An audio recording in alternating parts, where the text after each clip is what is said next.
시청자 여러분 안녕하십니까, 김혜영입니다. 일명 MZ세대로 불리는 2030이 주축이 돼 만들어진 새로 고침 노동자 협의회 등장에 많은 관심이 쏠리고 있습니다. 이들은 조직의 수평성과 자율성을 중시하고 채용과 성과급의 공정성에 초점을 맞추고 있는데요. 머리띠를 두르는 틀에 박힌 지폐 대신 다양한 쟁의행위의 방식을 모색한다고 합니다. 기존 노조와 다른 관점을 가진 이들의 등장에 새로운 노동운동의 등장이라는 주목까지 받고 있는데요. 기존 노조와의 차별점은 무엇인지, 또 어떤 가치관으로 모인 노동자 협의회인지 오늘은 새로 고침 노동자 협의회 유준환 의장 모시고 이야기 나눠보겠습니다.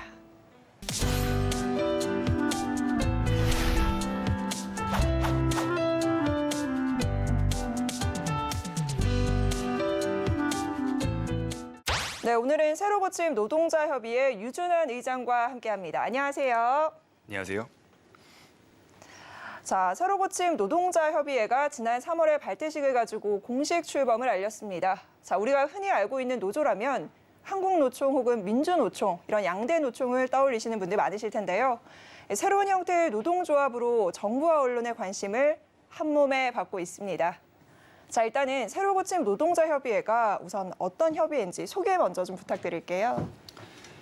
네. 새로 고침 노동자 협의회는 일단은 노동조합 위원장님들이 8분이 이제 설립을 하고 지금은 이제 14개의 노동조합이 가입해 있는데 네. 기업 단위 노동조합 위원장들이 모여서 만든 협의체입니다. 그래서 좀 특징으로는 노조법상 노조는 아니에요. 왜냐면은 이제 각자가 기업 단위 노동조합의 보통은 초대 위원장이거나 2, 3대째 위원장이신데 각자 단위 노동조합에 대한 독립성과 자주성이 강해가지고 어떤 상위 단체의 목소리나 아니면은 영향을 받지 않아 하시는 분들이 많아서 그런 형태로 만들었습니다. 지금 그러면 출범하시게 된 계기도 좀 궁금해요. 일단 소수 노조들이 많이 생기면서 뭔가 집합체를 목소리를 내기 위한 단체를 원하신 걸까요?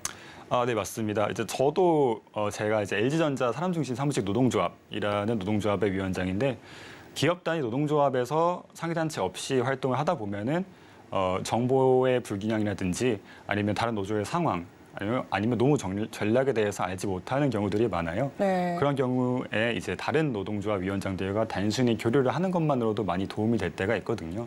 그래서 그런 도움, 그런 교류에 따른 도움이나 아니면 공통적으로 갖고 있는 어떤 문제를 이제 해결하기 위해서 만들어졌습니다. 그럼 기존에 우리가 생각하는 그런 양대 노총과 가장 다른 특징이 있다면 어떤 게 있을까요? 일단은 아까 말씀드린 그런 형태가 있고요. 네. 형태적으로 노조법상 노조는 아닌 연맹이나 노총은 아닌 형태인 것도 하나 있고 또 다른 지향점으로는 노동 안건 외에 정치 활동을 하지 않겠다는 것이 있습니다. 보통 노총이나 아니면 연맹에서는 정치 세력화라는 말을 많이 써요. 맞아요. 그러면서 이제 노동과 관련이 없는 직접적인 관련이 없는 안건에 대해서도 이야기를 많이 하는데 새로 고침 노동자 협의회는 정치 활동을 하더라도 노동과 관련된 안건으로만 하겠다라는 입장을 고수하고 있습니다. 맞습니다. 그런 정치적 색깔을 노조 측에서 띠다 보니 염증을 느끼시는 분들도 상당히 많거든요. 근데 저희가 또 보니까는 의장님께서 지금 현재 LG전자 사람중심 사무직 노동조합 위원장을 하고 계시고 그리고 나서 이제 새로 고침 노동자협의회 의장도 맡게 되신 거잖아요. 굉장히 어찌 보면 책임감이 막중한 이제 업무일 텐데 어떻게 맡게 되신 거예요? LG전자 사람중심 노동조합 같은 경우에는 이제 제가 설립을 했었죠. 2021년도에 설립을 했었는데 그때는 이제 제가 사무직 직원으로 종사하고 있었는데 사무직을 대변한 노동조합이 없었습니다. 그렇기 때문에 LG전자 내에서 사무직들의 노동조합 필요성이 강해왔었고 그렇기 때문에 설립을 하게 됐었죠. 새로 고침 노동자 협의회 같은 경우도 이제 필요에 의해서 생겨났습니다. 단위 노동조합에서 지금도 그렇지만 당시 상위단체가 없던 노동조합으로서 다른 노동조합과의 연대 혹은 공통의 문제를 해결하는 방법이 필요했었습니다. 네. 예, 그 방법이 뭐 입법화가 될 수도 있고 아니면 정책에 대한 목소리를 내는 거일 수도 있는데 그런 부분에서 필요성을 느껴가지고 새로 고침 노동자 협의회를 설립하게 되었습니다. 네, 또 이 새로 고침 노동자 협의회가 단위 노동자 조합들로 구성이 되어 있습니다. 지금 14개 노조 대표자들이 아무래도 이제 뭐 노조 활동이 처음이다 보니 겪는 고충들, 그리고 또 아직은 주류가 아니다 보니 겪게 되는 그런 한계점들, 지금 6개월 정도 운영하고 계시는데 공감하시는 부분들이 꽤 많을 것 같아요. 네, 많죠. 특히 단위 노동조합에서 신생 노동조합을 설립한다는 것은 막막한 점이 굉장히 많습니다. 외압은 없나요? 그 부분도 있습니다. 사실 막막한 부분도 있고 저만 해도 이제 전공 자체가 아예 공대 쪽이에요. 이과생이시군요. 네, 전자공학을 나왔는데 그런 전공 본인이 알고 있는 분야도 아니고 그리고 또 말씀 주신 대로 뭐 회사나 아니면 어떤 불이익이 있을 거라는 두려움이 네. 있기 때문에 노동조합 설립이 쉽지 않은데 그런 부분에서도 뚫고 설립하신 위원장님 들으시죠. 그러니까 용기를 내주셨다라는 부분에 있어서 저도 뭐 MZ 세대입니다만은 쉽지 않은 선택이셨을 텐데 중요한 게 우리가 교섭권 이야기를 조금 해봐야 될 것 같아요. 사실 지금 14개 노조 중에는 교섭권이 있는 곳도 있고요. 없는 곳도 있다라고 합니다. 아무래도 시대적 변화에 따라서 노사관계가 재정립될 수 있는 환경이 좀 마련돼야 하는데 실질적으로 현재는 사측이 하나의 노조하고만 이제 교섭을 할 수 있는 그런 상황인데요. 아무래도 이게 자칫 제1노조가 어떤 교섭 창구를 독식하는 구조라고 할까요? 이런 부분에 있어서 이런 소수 노조분들이 갖게 되는 불합리한 부분들, 고민하는 부분들이 많을 것 같아요. 네. 이 교섭창구 단일화 제도라고 하는데 네. 이 제도에 대해서는 노동조합으로서는 가장 불공정한 제도라고 생각을 합니다. 이 제도 같은 경우에는 하나의 사업장 안에서 한 명이라도 많은 노동조합이 이제 교섭권을 독식하는 구조인데 네. 이렇게 돼버리면은 소수 노동조합 입장에서는 아까 말씀드린 그런 뭐 외압의 두려움이나 아니면 그렇죠. 막막함을 뚫고 설립을 했어도 정작 아무것도 할 수 없게 네. 돼서 손발이 굉장히 묶인 느낌이 있어요. 맞습니다. 그런 느낌도 있고 존속하기가 어려워집니다. 아무래도 이거를 좀 해결을 해야 될 텐데 말씀 주신 대로 교섭권이 어떤 노조에 있어서 존폐에 굉장히 영향을 크게 미치는 사안이잖아요. 네, 맞습니다. 이런 소수 노조들이 이제는 교섭권을 좀 가질 수 있는 그런 해결책을 모색을 좀 하셔야 될 텐데 어떤 방안들을 좀 강구하고 계신가요? 이 제도 자체가 이제 노조법으로 정해진 제도이기 때문에 이것을 단위 노동조합 하나가 무엇을 한다고 바뀌는 것은 아니고요. 네. 사실 입법이 돼야 되고 정책이 바뀌어야 됩니다. 그렇기 때문에 사실 새로 고침 노동자 협의회가 생긴 목적 중에서 가장 큰 이유 중에 하나가 이런 교섭권 문제, 교섭창구 단일화 제도에 대한 개선이 주된 목표 중에 하나였기 때문에 이런 것들은 입법화, 공론화를 통해서 계속해서 개선하려고 노력하고 있습니다. 지금 공론화는 좀 된 상황인 것 같고요. 새로 네. 고침 덕분에 이게 입법화까지 좀 가는 데 있어서 빠른 속도를 좀 내줬으면 하는 그런 바람이 있는데, 자 그리고 또 하나 이제 새로 고침 쪽이 특이한 부분, 뭐 이렇게 눈에 띄는 부분이요. 협의회 안에서 14개 노조 대표자들은 한 사람의 위원으로 활동한다라고 합니다. 뭐 의장이라고 해서 어떤 특별한 권한이나 권리를 가지진 않는다고 하는데요. 구성원 모두가 뭔가 평등하고 수평적인 관계를 지향한다고 하는데 이게 어떤 부분에 있어서 이런 논의가 좀 이루어진 걸까요? 이게 앞서 말씀드린 것 같이 각자 이제 개별 노동조합, 단위 노동조합의 정체성이 강한 분들이 많습니다. 네. 그러다 보니까 어떠한 한 위원장, 한 위원이 다른 위원장에 영향을 미치면 안 된다. 다른 위원장이 있는 그 사업장에 영향을 미치는 것에 굉장히 극도로 경계를 합니다. 약간 비슷한 맥락으로 그 정치 관련된 것도 정치 의견이라는 게 항상 다르잖아요. 그렇죠. 사람마다. 네. 근데 이게 정치적인 사안이 엮여버리면은 분명히 거부감이 드는 사람이 있을 거고 네. 그 위원장이 있고 조합원이 있다 보니까 이런 영향을 새로 고침이라는 협의회에서 정한 목소리가 다른 사업장에 영향을 가지 않도록 하는 것에 초점을 두고 있습니다. 그래서 최대한 동등하고 의장인 저도 제 목소리를 다른 위원장들의 동의 없이 제 의견을 표할 수도 없는 상황이고요. 그거는 특히나 뭐 그때는 제가 의장이 되기 전이었는데 제가 많이 주장했던 것이기도 해요. 의장이라는 자리가 대표자 특성상 모든 권한을 다 몰수해도 어떻게든 영향력이 생길 것이다. 네. 그래서 일단은 전부 다 아무 권한도 없고 동등하게 해야 된다라고 주장을 했었고 다른 분들도 모두 동의를 하셨습니다. 긍정적인 부분이 많을 것 같아요. 이제 권리를 어떻게 보면 이제 뭐 n분의 1로 나누다 보니 그에 따른 책임감도 함께 가져가지 않을까라는 생각이 드는데요. 우리가 뭔가 더 나은 세상을 위해서는 변화의 바람이 좀 불어야 된다라고 하는데 새로 고침 노동자 협의회가 이런 변화의 바람을 좀 일으키고 있는 게 아닐까라는 생각이 듭니다.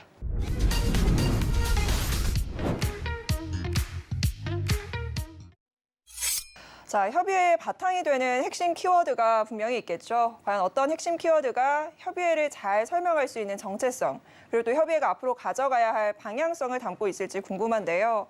어떤 키워드들을 좀 주창하고 계신가요? 새로 고침 노동자 협의회는 이제 공정과 자율 그리고 투명성이라는 핵심 키워드를 가지고 있습니다.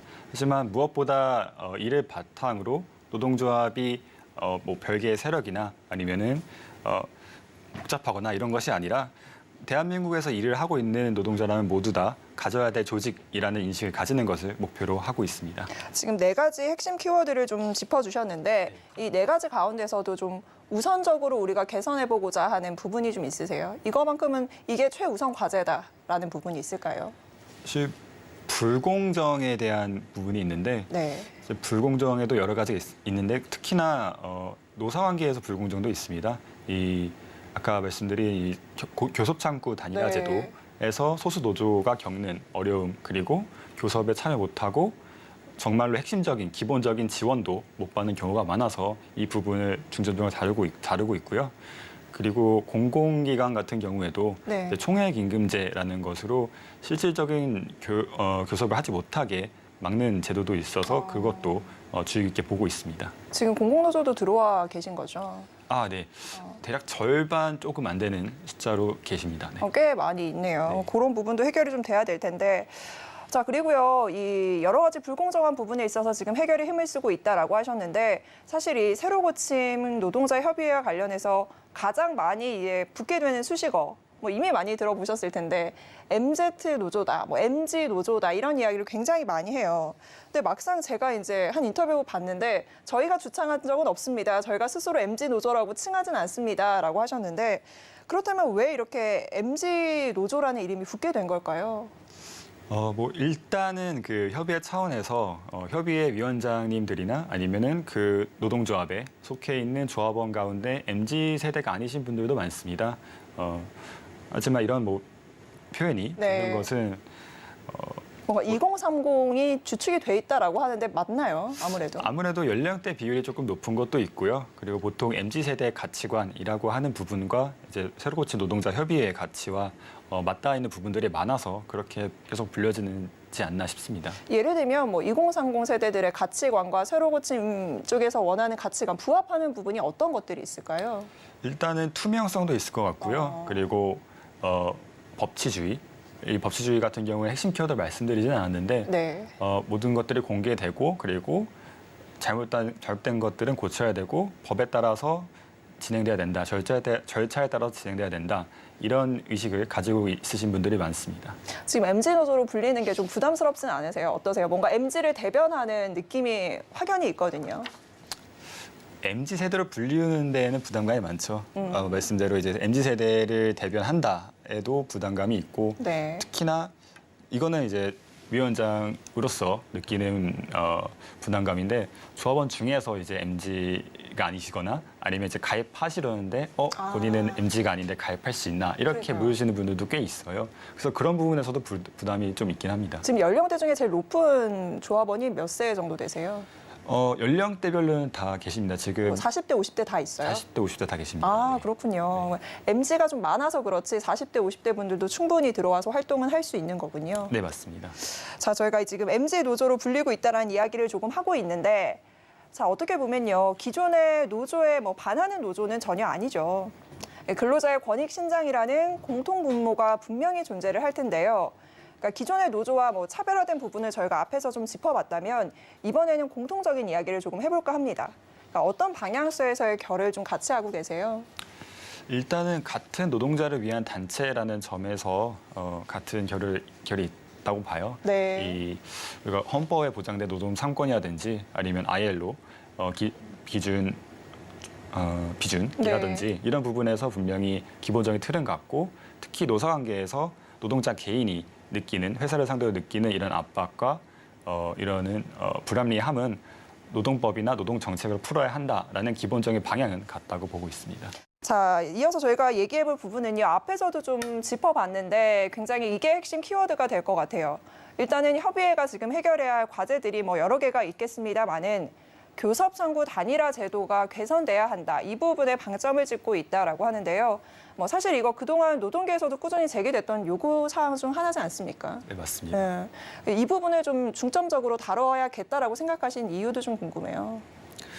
네, 일단은 새로침 노동자 협의회에 계신 노동조합 위원장님들 대부분이 노동조합을 막 설립했거나 아니 설립한 지 이제 한두 대 정도 지나신 분들입니다. 네. 특히 이런 분들은 노동조합이 조직되어 있지 않았던 직종이나 아니면 사업장에서 생긴 경우가 대부분이라서 이렇게 생겼을 때 그 노동조합 설립함의 어려움에도 불구하고 교섭권을 못 얻어서 노동조합이 힘든 경우가 굉장히 많습니다. 네. 특히나 이런 교섭권이 없는 것은 노동 3권의 직접적인 피해로 보고 있어서 이를 개선하려고 새로고침 차원에서도 실질적으로 그리고 실제로도 헌법에 큰 침해이기 때문에 많이 집중해서 다루고 있습니다. 자, 그럼 저희가 지금 같은 경우에는 제1노조, 뭐 제2노조 이렇게 있을 텐데 제1노조가 사측과 어떤 임금 협상이라거나 이런 걸 진행하게 되면 나머지 단일 노조들은 그 결정에 따라야 되는 그런 구조인가요? 아, 네, 맞습니다. 이게 사실은 실질적으로는 교섭 대표 노조라고 하는데 한 명이라도 더 많은 노동조합이 그 교섭 자리에 들어가서 다른 노동조합을 위해서 교섭을 하긴 합니다. 하지만 이 교섭을 얼마나 위해서 하는지 정도가 보면은 사실상 교섭권이 없다고 보는 게 더 맞고요. 그러니까 목소리가 반영되기 되게 힘들 것 같아요. 맞습니다. 근데 지금은 어쨌든 법적인 테두리 안에 있기 때문에 이제 제1노조가 어떤 교섭을 하는 데 있어서 단일 창구로 이제 진행이 되고 있다라는 부분인 거죠. 네, 맞습니다. 그 부분을 좀 바꿔야 된다라고 얘기를 하시는 거고. 네, 맞습니다. 알겠습니다. 자, 그리고 또 다른 두 번째 쟁점은요. 이 부분은 기존 노조와 분명히 다른 관점으로 접근하는 부분이 아닐까 싶은데요. 최근에 이제 노동 갈등의 가장 크게 원인이 되고 있는 부분 바로 이겁니다. 노조의 회계 투명성이에요. 정부에서는 지금 양대 노총에서 정부 지원받지 않냐. 회계장부 열람할 수 있게 하고 뭔가 투명성을 좀 더 이렇게 나타내라라는 입장이고 양대 노총 같은 경우에는 이거 우리를 조금 옥죄기 위한 어떤 수단이다라는 입장을 나타내고 있거든요. 새로고침 같은 경우에는 어떻게 보세요? 새로고침 노동자 협의회 같은 경우에는 노조 회계는 기본적으로 조합원들에게 항상 공개돼야 되고 공개될 방법을 적어도 가지고 있어야 된다고 봅니다. 그리고 혹시라도 이 공개가 이게 단순히 규약사항에 공개할 수 있다 이런 조항이 아니라 네. 실질적으로 어려운 경우라면은 어떤 강제성이 동원해서도 조합원이 열람할 수 있게끔 돼야 된다는 입장이고요. 대신에 이런 강제성이 들어갈 경우에 그게 뭐 정부가 될 수 있고 다른 단체가 될 수도 있겠죠. 그런 강제성이 들어갈 때는 시작점이 그 해당 노조의 조합원이 돼야 된다라는 입장은 고수하고 있습니다. 그거는 노동조합의 자주성을 침해하는 영역이기 때문에 그 부분은 좀 강조해서 말씀드리고 싶습니다. 근데 어떻게 보면 노조의 그런 회계 투명성이 노조의 정당성을 이제 보여줄 수 있는 하나의 단편적인 예가 되지 않을까라는 생각도 들거든요. 그래서 사실 저는 국민의 한 사람으로서는 어떤 혈세가 투입되는 데 있어서 이게 공정하게 공개해야지 이게 왜 옥죄는 수단일까라는 의문이 조금 들기는 했는데 지금 앞서서 이제 양대 노총에서 이야기하는 게 우리 조합원들에게는 보여주고 있다. 조합원은 얼마든지 열람할 수 있다라고 하거든요. 그 부분과 관련돼서는 좀 어떻게 생각하세요? 이 부분은 노동조합마다 조금 다르긴 한데 조합원들에게 공개를 하고 있다고 해도 실질적으로 공개가 잘 안 되는 노동조합도 있습니다. 그리고 된다고 해도 제 생각에는 이제 한 분 한 분 다 근로자분들이 일하기 바쁜데 그거 가서 들여다보기도 쉽지 않고 그리고 사실 장부를 본다고 해도 이게 잘 모를 것 같거든요. 그렇죠. 이게 뭐 노동조합 회계가 그렇게 막 복잡한 건 아니어도 네. 그래도 이 관심 있게 보지 않으면은 네, 넘어가기 양이 쉬운 부분들이 방대하니까요. 있긴 하죠. 예. 그리고 이런 부분을 이제 새로고침 쪽에서 우리는 투명하게 다 공개할 거다라는 입장이신 거예요. 네, 이 공개 범위는 이제 조합원에 한해서 공개를 하겠다는 입장은 계속 가지고 있고요. 이 노동조합 이 조합원 이 공개를 요구하는데 잘 안 되는 경우 그런 경우에서 노조에는 이제 강제성이 좀 들어가는 것도 뭐 필요할 수는 있다라는 입장을 가지고 있습니다. 지금 근데 정부 지원 지금 새로고침 쪽에서는 안 받겠다라고 한 걸로 제가 알고 있는데 맞나요? 네, 안 받겠다라고 했었고 네. 지금도 안 받고 있습니다. 네. 혹시 지금 정부에서는 어쨌든 이런 신생 뭐 협의체에도 우리가 기존의 양대 노총에게 줬던 보조금을 좀 지원금을 나눠주겠다라고 좀 이제 친화적으로 이야기를 했는데 거절하게 된 이유가 있으실까요? 일단은 그런 것도 있습니다. 이제 설립한 지가 아직 1년이 되지 않았기 때문에 네. 이제 아직은 예산을 한 해를 쓴 적도 없었고 이 예산에 부족할지 안 할지 이런 것도 아직 가늠하기 힘든 상태이기도 해서 굳이 지금 당장 필요한 것도 아닌데 보조금을 받아서 뭔가를 하지는 말자라는 의견이 많았습니다. 이게 뭔가 정치적 중립성을 띠기에 힘들지 않을까라는 생각도 혹시 깔려 있었을까요? 그것도 조금 있었습니다. 이 정부의 보조금을 받다 보면은 뭐 또 다른 또 정치적인 입김이 들어가지 않을까라는 우려도 일부 있긴 했습니다. 그러니까 우리는 정치적인 투쟁과 관련된 부분을 철저하게 배제하겠다라는 생각이 좀 담겨 있는 의사결정이신 거죠. 일부 들어갔다고 볼 수 있습니다. 네. 네, 알겠습니다. 자, 그리고 기존 노조로 대표되는 이 양대 노총을 향해서 비판하는 목소리를 높이고 있는 정부가 기존 노조와는 좀 다른 행보를 보이고 있는 이른바 이 MG 노조 등장에 굉장히 지금 기대감을 많이 가지고 친화적으로 접근을 했습니다. 뭔가 윤 정부에서 지금 내세우고 있는 노동개혁이 이 MG 노조를 기반으로 해서 탄력을 받지 않을까 뭐 이런 기대를 좀 내비쳤던 것으로 보이는데요. 뭐 이런 분위기에 대해서는 좀 어떤 입장이세요? 일단 새로 고친 노동자 협의회는 기존 노조 아니면 노총의 반발로 생겨난 단체는 아니기 때문에 이 노동 개혁이 새로 고친 노동자 협의회 때문에 아니면 어떠한 MG 노조 때문에 자동적으로 탄력받을 것 같지는 않아요.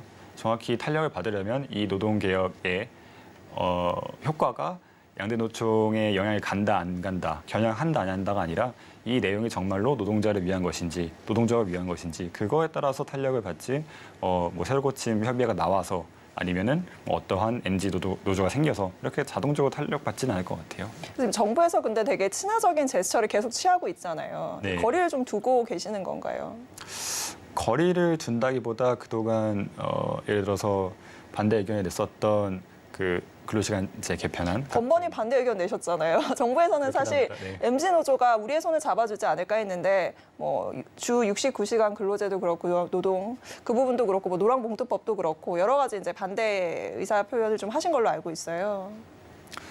네, 예를 들어서 뭐 근로시간 개편안 같은 경우에는 확실히 이제 조합원이든 아니면 각자 위원장님들이 느끼는 거든 이거는 잘못된 개편안이다라고 생각을 해서 입장을 낸 거고 이 뭐 정부에서 뭐 제스처를 뭐 줄 수도 있는데 줬다고 위원장이나 아니면 조합원들의 생각이 바뀌지는 않아서 이 철저히 노동조합 그리고 노조원, 조합원, 직원들의 삶에 도움이 되는지 안 되는지만 따져서 이렇게 결정을 하고 있습니다. 역시 정체성을 잘 유지를 하고 계시는 것 같아요. 자, 그리고요, 또 한 부분이 그 집회 방식과 의제도 기존 노조와는 좀 다른 방식을 추구하겠다라는 이야기를 하셨어요. 우리가 흔히 뭐 이제 하투라고 해가지고 끊임없이 나오는 이 시즌의 여름 시즌의 뉴스가 이렇게 뭐 이렇게 조끼도 입으시고 띠도 하시고 피켓도 들고 이렇게 활동하는 많은 이제 노총들의 모습을 봤는데 그러니까 이런 거를 좀 하지 않겠다라는 건가요? 그러니까 어떤 식으로 접근을 좀 하겠다라는 거예요? 그 총파업이나 이런 거 말씀하시는 네. 거죠, 그렇죠? 그런 부분에 대해서는 보통은 이제 어떠한 단일 노동 안건이 아니죠. 여러 가지 뭐 복합적으로 네, 좀 맞아요. 많이 들어가 있는데 일단 새로 고친 노동자 협의회가 선을 그은 부분은 이런 뭐 정치 파업 아니면은 불법 파업 이런 걸 하지 않겠다라는 입장이고 그거에 맞춰서는 이제 정치적인 뭐 입장을 내는 그 총파업 같은 경우에는 안 할 가능성이 크죠. 그리고 이런 뭐 정치 세력화가 필요하다 안 필요하다 이런 이야기도 있는데 일단은 새로 고친 노동자 협의회에서는 정치 세력화를 안 하겠다, 정치적 입장을 내지 않겠다라는 주의여서 이런 대규모 파업이나 아니면 연대 파업 같은 거는 새로 고침 취지가 바뀌지 않는 이상 생기지는 않을 것 같습니다. 근데 앞서 얘기하신 게 이제 법적으로 봤을 때 이게 노동조합은 아니다, 노총은 아니다라고 하셨잖아요. 근데 네. 뭐 쟁이라거나 이런 총파업에 함께할 수 있는 실질적인 권한은 있는 건가요? 그거는 엄밀히만 하면 현재 노조법상으로는 뭐 연맹이나 이런 노총이어도 파업 요건이 안 되는 경우가 많죠. 네. 그래서 그거는 조금 별외인 것 같고 이게 뭐 노총이냐 아니면은 노조법상 협의회냐. 연맹이 아니냐 맞냐 이거와는 관계없이 현재 노조법 상으로는 총파업이 인정되기가 힘든 경우가 많습니다. 네. 그렇군요. 네, 앞서서 이제 정치적인 부분과는 좀 거리를 두겠다라고 이제 하셨는데 앞서 우리가 얘기한 이 교섭 청구 단일화 제도만 해도요, 저희가 법을 바꿔야 되는 거다라고 얘기를 했었잖아요. 네. 그러다 보니 이게 정치 활동과 명확하게 구분이 될 수 있을까라는 우려감도 일각에서는 좀 드는 것 같아요. 이 부분에 대해서는 좀 어떻게 생각하세요? 새로 고친 노동자 협의회에서 이제 선을 긋고 있는 부분은 그런 부분입니다. 정치 활동, 노동조합 자체가 정치 활동일 수밖에 없습니다. 넓은 의미에서 정치도 당연히 그렇고 좁은 의미에서 뭐 국회에 그렇죠. 관련된 정치도 분명히 연관이 있을 수밖에 없거든요. 입법은 국회에서 하니까요. 네, 맞습니다. 그래서 새로 고친 노동자 협의회는 그래서 노동과 관련되지 않은 사안에 대해서는 정치 활동이나 무언가 목소리 내지 않겠다라는 게 분명한 선이고 대신에 노동과 관련된 안건들 말씀 주신 교섭청구 단일화 제도라던가 이런 부분에 대해서는 적극적으로 목소리를 내고 입법화도 추진할 수 있으면 추진하겠다라는 입장입니다. 저희가 명확하게 좀 이제 갈라서 생각을 해야겠네요. 이게 정치 활동이라고 해서 어쨌든 노동과 관련된 부분에 있어서는 정치 활동을 좀 영위하겠다라는 말씀이신데 그러면 이 교섭 청구 단일화 제도와 관련해서 지금 이제 의원 발의가 좀 된 부분들이 있나요? 접촉을 좀 하고 계실 것 같은데 어떠세요? 아직 안이 발의된 적은 없고요. 뭐 인터뷰나 이런 토론회 가서 이런 어필하고 공론화를 시킨 적은 있었죠. 그리고 이렇게 논의가 왔다 갔다 한 적은 있는데 아직까지 가시적인 성과는 없는 상황입니다. 여당이나 야당 뭐 그 어느 쪽에서도 아직 입법과 관련된 부분을 좀 들여다보고 있지는 않은 거군요. 네, 그런 걸로 알고 있습니다. 네. 네, 굉장히 아쉬움이 남는 대목인데 바쁘시겠지만 더 열심히 분발하셔가지고 이 부분 해결을 좀 빠른 시일 내에 하시면 너무너무 좋을 것 같다라는 생각이 들어요.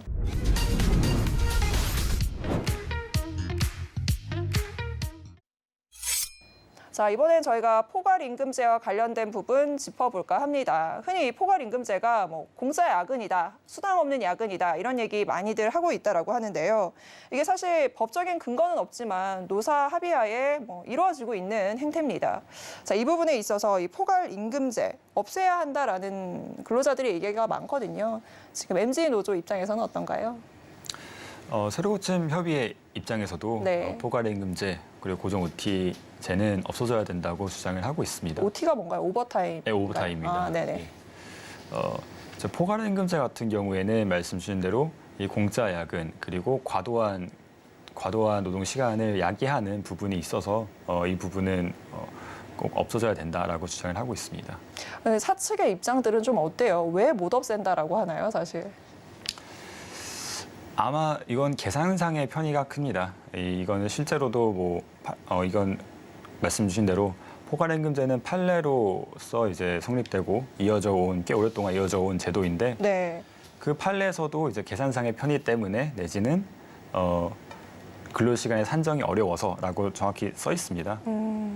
포괄임금제 자체는 전적으로 사용자의 편의 때문에 도입된 것이고 노동자 쪽에서 먼저 포괄임금제를 하자라고 해서 도입한 사업장은 제가 알기로는 없고 보통 이제 사용자의 편의 때문에 시간상 관리 때문에 도입이 되고 있습니다. 이게 굉장히 관행적으로 이루어지고 있는 부분인데 이제 혹시나 보시는 시청자분들 중에서는 포괄임금제가 뭐지? 많이 들어보기는 했는데 개념이 좀 생소하다라는 분들도 있을 것 같아요. 혹시 좀 설명을 해주실 수 있을까요? 네. 이제 포괄임금제 같은 경우에는 네. 판례로서 이제 인정되고 있는 제도인데 근로시간의 산정이 어려운 직종이나 이제 사업장 같은 경우에 일정 시간의 수당을 제수당을 연봉에 포함시켜서 계약하는 형태를 말합니다. 그러니까 미리 책정을 해놓는 거죠. 네, 맞습니다. 추후에 내가 야근을 했다고 해서 야근 수당을 받는 게 아니라 말 그대로 포괄적인 임금에 거기에 뭐 야근이라거나 여러 가지 수당을 녹이는 거라고 생각을 하면 되나요? 네, 맞습니다. 그리고 그럴 경우에도 원칙적으로는 이제 주 52시간을 넘으면 안 되는데 보통 인식으로는 포괄임금제 하면은 몇 시간이든 일해도 된다라는 인식이 또 팽배해져 있죠. 예전에 제가 이제 중기 쪽 기자를 할 때 보면 중소기업 다니시는 분들 사측과 노조 입장이 워낙 다르긴 하지만 노동자분들이 그런 얘기 되게 많이 하시더라고요. 포괄임금제다 보니까 실질적으로 야근하는 거 많은데 수당 못 받는 경우 너무너무 많다라는 얘기를 하시는데 대기업도 뭐 같은가 봐요. 지금 대기업 다니고 계시잖아요.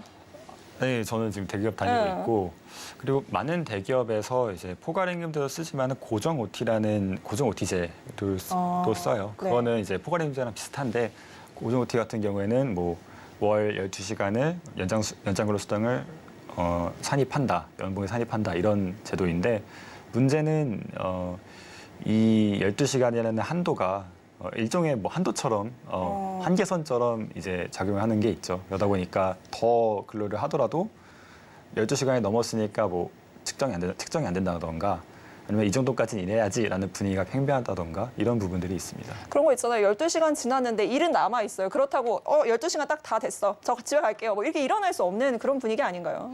그런 분위기도 분명히 있습니다. 그런 분위기도 있고 또 연장근로 한 거를 또 추가로 또 신청했을 때 너는 왜 12시간에 안에 못 끝냈냐 혹은 어떤 이제 사업장들은 더 연장근로 할 때는 결제를 맡아야 되는 경우도 있는데 그럴 경우에 결제가 안 되는 경우도 종종 있습니다. 그럼 결과적으로는 본인의 역량이 부족해서 제 시간 안에 일을 못 끝낸 거 아니냐 뭐 이런 이야기도 나올 수 있다라는 거죠. 네, 맞습니다. 참 힘드네요. 쉽지가 않아요. 그죠? 저도 쉽지 노동자의 한 명이지만 참 사측과 이 노조와의 관계가 참 이게 손발을 잘 맞춰 나가야 되는 건데 참 쉽지가 않다라는 생각이 들고 저희가 두 번째는 그 주 69시간 근로제와 관련된 부분 이야기를 좀 해볼까 합니다. 윤석열 정부에서 이제 뭐 노동개혁하겠다 관련된 부분들 근로와 관련된 부분들 변경하겠다라고 하면서 가장 크게 방점을 찍고 얘기했던 부분이 이 시간이 아닌가 싶어요. 기존에는 이제 주 52시간제 저희가 이거 할 때도 뭐 말이 많았습니다. 이거를 69시간제로 바꾸자라는 얘기를 조금 했었잖아요. 그 당시에 얘기했던 게 또 뭐 이걸 MZ 세대들은 좋아한다더라 뭐 이런 얘기했던 걸로 기억하는데 이 부분은 좀 지금 어떻게 진행이 되고 있고 또 어떤 의견을 좀 피력하셨나요? 이 근로시간 개편안 같은 경우에는 올 초에 이제 입법 예고가 나왔었죠. 그러다가 이제 현재는 잠시 지금 제가 알기로 노동부에서 설문조사 6,000명 대상 설문조사 하고 있고 아마 8월이나 9월 중으로 결과가 나오는 걸로 알고 있어요. 네, 당시 제가 되게 이례적이었다라고 생각이 됐던 게 정부에서 입법 예고했는데 얼마 있다가 갑자기 윤 대통령이 급 제동을 걸면서 이거 원점에서 재검토해라 뭐 이랬단 말이죠. 근데 또 정부 측에서 또 다른 얘기를 해서 왈가왈부해서 되게 근로자로서 혼란을 겪었던 걸로 기억을 하는데 지금 그러면은 뭐 전면 백지화가 된 상태는 아닌 건가요? 아직 전면 백지화된 상태는 아닌 것으로 보이고요. 이번 설문조사를 토대로 아마 노동부에서 8월 중에 아니면 9월 중에 이 결과가 나올 것으로 얘기는 하고 있습니다. 그러니까 이게 결과적으로는 어떤 그런 근로자의 총 근로 시간이 오히려 늘어나는 그런 악순환이 야기될 수도 있다라는 그런 이야기를 근로자분들은 굉장히 많이 해요. 근데 반면에 사측에서는 뭐 일할 시간에 일하고 나머지 시간에는 뭐 장기로 휴가를 쓴다거나 뭐 이렇게 활용하면 되는 거 아니냐. 또 젊은 세대들은 뭐 시간을 자기가 분배해서 쓰는 걸 좋아한다더라. MZ들이 좋아할 거야. 뭐 이렇게 했는데 어쨌든 MZ를 좀 대표하시는 입장에서 반대하셨잖아요. 반대하신 이유 좀 알려주세요. 일단은 뭐 휴가 같은 경우에도 아무리 휴가를 쓸 수 있다고 해도 마음대로 못 쓰는 게 이제 사업장의 현실이고요. 뭐 MZ 세대가 뭐 자유롭게 본인의 이야기를 할 수 있다고 하더라도 그것에는 이제 한계가 있습니다. 그렇죠. 예, 아무리 뭐 포괄임금제를 뭐 제가 하기 싫다고 말을 해도 바뀌나요? 안 바뀌잖아요. 네, 맞아요. 그런 부분에서 분명히 한계가 있기 때문에 아무리 뭐 더 잘 말하고 더 직접적으로 말하는 뭐 세대라고 해도 노사관계에서 기본적인 그 불균형은 깨지지 않기 때문에 이 유연 근로가 무조건적으로 좋다 이렇게 생각되지는 않습니다. 이게 그러니까 그런 거죠. 뭔가 이렇게 바쁜 일이 막 몰리는 시즌이 있는 그런 업종들이 있잖아요. 뭐 빙가류라거나 여러 가지. 그럴 때 바쁠 때 몰아서 일을 좀 많이 하게 이걸 탄력적으로 늘려놓고 나머지 시간에는 실질적으로 우리가 뭐 장기 휴가를 쉴 수 있게 해주겠다라는 게 이제 사측의 입장인 건데 실질적으로 지금 얘기하시는 거는 뭐 휴가 그렇다고 막 일주일, 2주, 뭐 한 달 이렇게 어떻게 쓰냐. 실질적으로 근로자들은 그거 참 부담스럽다라는 이야기가 많이 나오고 있는 건가요? 네. 그 뭐 필요에 의해서 아니면은 뭐 시즌을 타는 뭐 직종 같은 경우에 필요할 수 있다라고 하는데 그런 이제 직종이 할 수 있는 유연 근로자, 뭐 탄력 근로자라든지 이미 그런 방법이 있음에도 이런 연장 근로를 늘려서 해결하는 거는 다르다고 보고 있고요. 그리고 이 69시간으로 최대를 주 한도를 늘렸을 때 이것이 필요에 의해서 그때만 필요에 의해서 69시간 뭐 50시간이든 65시간이든 52시간 넘어서 하는 건지 아니면 단순 노무비를 아끼기 위해서 업무량을 늘린 건지 사실상 알 수 있는 방법은 없거든요. 네. 그렇기 때문에 그 위험성이 거기에서 시작된다고 보고 있습니다. 자, 저희가 세 번째로 좀 다뤄볼 부분은 이제 노랑봉투법인데요. 이 법과 관련해서도 지금 새로고침 측에서는 반대한다라는 입장을 얘기를 하셨어요. 일단은 노랑봉투법이 뭔지부터 좀 설명을 해주실 수 있을까요? 노란봉투법 같은 경우에는 꽤 오래전부터 이제 입법 시도가 있었어요. 네. 그 과정에서 내용도 많이 변하고 있는데 크게는 세 가지 이제 핵심 논점이 있습니다. 네. 하나는 이제 사용자성의 확대이고 다른 것은 이제 손배 제한, 손해배상 제한이 있고 네. 불법 파업 시, 합법 파업 시에는 지금도 이제 손배 제한이 있어요. 근데 이제 불법 파업 시에도 손배 제한을 하냐 이런 부분이 있고 네. 그 예전에 그 쌍용차 파업했을 때 그때 봤던 것 같아요. 그때 나왔던 걸로 기억이 좀 나거든요. 그 단어가. 뭐 그 법원이 쌍용차 근로자들이 이제 파업했을 때 굉장히 큰 금액을 개인한테 물어라, 손해배상 회사 측으로 줘라라고 하면서 거기에 뭐 어떤 분들이 이렇게 노란봉투에 그 금액을 좀 담아서 드리면서 뭐 그게 노란봉투라는 얘기가 나오고 이걸 법제화해야 된다라고 했던 기사를 봤던 게 제가 살짝 기억이 납니다. 네, 맞습니다. 그 노란봉투라는 이름이 붙은 게 그 사건 때문이고요. 이런 손배 관련해서 이제 노동계 측에서 이 손배 제한을 하려는 이유는 현재로서는 이제 연대 책임, 부직적 연대 책임 때문에 노동조합과 이제 조합을 엮어서 손해배상을 때려버리면은 어떤 문제가 나오냐면은 이 노동조합이 계속 있으면은 너가 이 금액을 물 수 있어. 지금 너가 탈퇴를 하지 않으면은 이 금액을 분담하니까 지금 빨리 탈퇴를 해. 이렇게 조용되는 경우가 있거든요. 이게 그런 건가요? 그러니까 어떤 손해배상을 이제 사측이 청구를 했을 때 예를 들어서 뭐 10억을 했다라고 치면 거기 노조 인원이 100명이면 100명이 n분의 1을 해서 내야 되는 그런 구조인 거죠. 네, 그렇게 가능한 구조입니다. 근데 그거를 종용해서 회사 측에서는 노조를 탈퇴하면 네가 n분의 1 안 내도 되니까 나와라. 노조 탈퇴해라 뭐 이렇게 종용할 수 있다라는 네, 거죠. 그렇게 활용되는 경우가 있어서 노동계는 이제 손해배상 제한을 하려는 거고요. 네. 근데 이번 입법에서는 사실 제한은 없어졌어요. 원래 있었는데 원래 이전 입법안에 있었는데 이제 입법안이 바뀌면서 제한 없어진 대신에 책임 비율을 산정해라라는 부분이 들어갔었죠. 예. 근데 그 부분은 이제 직접적인 제한은 아닌데 이제 반대하는 입장에서는 이 안을 반대하는 입장에서는 네. 비율을 따지면은 비율을 입증 못하면은 결국 손배를 못 받는 거 아니냐 이런 주장도 많이 있어요. 지금 이 책임 비율 산정 같은 경우에는 입증 책임이 사측에 있나요? 회사 측에? 사측에 있다는 게 이제 반대 의견 하시는 분들의 이제 논리인데 실질적으로는 아직도 노동조합에게 손배를 걸 수 있고 예를 들어서 10억이라고 했으면 10억을 걸 수 있고 꼭 입증을 하지 않더라도 이 10억이 손배를 걸 수 있어서 이거를 제한하는 것은 아닙니다. 그렇군요. 네. 여기에 반대하셨던 가장 큰 이유가 뭐예요? 세 가지 이제 핵심 쟁점을 얘기해 주시기는 했는데 어떤 부분에 좀 개선이 돼야 된다라고 생각을 하신 거예요? 일단 손배 같은 경우에는 불법 파업이라는 게 당연히 새로 고친 노동자 협의회나 아니면 제가 있는 LG전자 산업중심 노동조합이나 불법 파업 안 하겠다라고 하고 불법 요소가 들어간 어떠한 파업도 안 하겠다라고 했는데 이 불법 파업이라는 게 노동조합의 의도와는 다르게 이제 불법 파업으로 변할 수가 있어요. 네. 합법 파업도 혹은 한 개인인 조합원의 뭐 일탈이라든지 아니면은 요건이 좀 달라졌다든지 이런 식으로 불법 파업이 되는 경우가 있는데 이럴 때 노동조합이 와야 될 가능성이 커지는 거죠. 그래서 이런 부분에 대해서 위험성이 있어서 이 안에 이 노란봉투법에 대해서 찬성을 하고 있고요.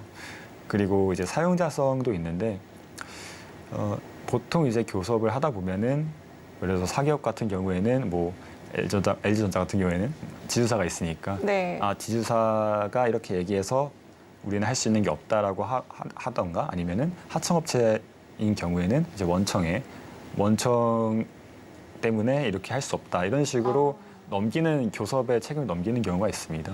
그럴 경우에 책임 소재를 못 찾는 경우가 대부분이어서 이런 부분에 대해서도 사용자성에 대해서도 동의를 하는 부분이고 비슷하지만 비슷하지 않은데 아까 말씀드린 총액임금제도 어떻게 네. 보면은 공공기관에서 우리가 할 수 있는 게 없다. 기재부에서 정하는 금액이 있다. 이렇게 책임을 넘기는 경우들이 많습니다. 이런 경우들이 많다 보니까 실질적인 교섭이 이루어지지 않아서 사용자성 확대가 필요하다. 이런 의견을 가지고 있습니다. 이게 하나 추가 질문을 조금 드리면은 그 총액 임금제 관련해 가지고 네. 아무래도 일반 사기업 다니시는 분들은 잘 모를 것 같아요. 이게 뭘까? 왜 공공 노조에 있는 분들은 이거를 이제 바꿔야 된다라고 얘기를 하고 계실까 잘 모를 것 같은데 그 부분 간략하게 설명 좀 해주실 수 있을까요? 간략하게는 이제 기재부에서 설정하는 건데 한 공공기관에 대한 임금 인상 아니면은 그런 인건비 상승률을 기재부에서 정합니다. 이 총액까지 인상률이나 아니면 각종 노무 비용을 정하기 때문에 이 이상으로는 교섭을 할 수 없다라고 보통 공공기관 교섭장에서 그런 식으로 이야기를 하고 있습니다. 그렇군요. 자, 저희가 지금 포괄 임금제 그리고 주 69시간 근로시간 그리고 노란봉투법까지 뭔가 쟁점이 되고 있는 부분들 하나하나 다뤄봤습니다.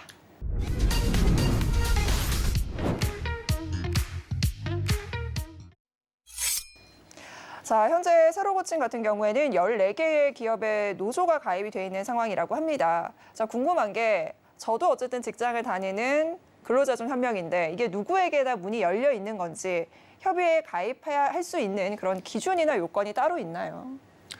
기본적으로 제한은 없습니다. 노동자를 위한 노동자 단체는 누구든 가입할 수 있고 협의회 가치관과 이제 공감을 하시는 노동자 단체는 누구든지 가입을 할 수 있습니다. 근데 제가 노동자 단체라고 얘기하는 거는 단위 노동조합뿐만 아니라 뭐 초기업 연합체 아니면은 연맹도 가입할 수 있기 때문에 그렇게 말씀드리는 거고 실제로도 가입하신 연맹이나 아니면은 초기업 단체가 있으시죠. 그래서 그렇게 말씀드렸고요. 다만 이제 어떠한 뭐 정치적인 목적이나 아니면은 맹목적인 특정 노총을 향한 맹목적인 뭐 분란을 위해서 가입하신 분들은 좀 거절을 하고 있습니다. 지금 그러면은 구성되어 있는 분들의 면면을 보면 뭐 대기업이라거나 공기업이 많잖아요. 그럼 중소기업 분들도 얼마든지 들어오실 수가 있는 거예요. 네, 중소기업 노동조합도 얼마든지 들어올 수 있고 실제로도 들어오고 계시고 있습니다. 그런가요? 네. 지금 조합원이 좀 몇 분 정도 되세요? 많이 확대가 됐나요? 3월 출범 이후에? 3월 조합원 자체는 지금 현재 8,600, 9,000명 정도 되고요. 지금 현재 노동조합 참여 노동자 단체 수는 14개입니다. 그렇군요. 자, 끝으로 저희가요, 이 새로고침 노동자 협의회 향후 계획과 뭐 활동 내역들이 좀 궁금하고요. 그리고 어떤 청사진을 그리고 계신지 목표와 관련된 부분도 좀 여쭤보도록 할게요. 네, 새로고침 노동자 협의회는 일단은 각 소속 위원장님들이 가지고 계시는 공통적인 문제를 해결하기 위해서 공론화, 입법 활동을 계속을 하고 있고 네. 앞으로도 할 거고요. 그뿐만 아니라 이제 협의회만으로는 듣기 어려운 목소리, 예를 들어서 뭐 중소기업 같은 경우에는 노조 조직률이 낮죠, 굉장히 네. 낮습니다. 그런 이제 노동조합이 생겨나기 어려운 환경에 있는 노동자들의 목소리를 듣는 거 그런 행사도 이벤트도 많이 진행을 하려 하고 있고요.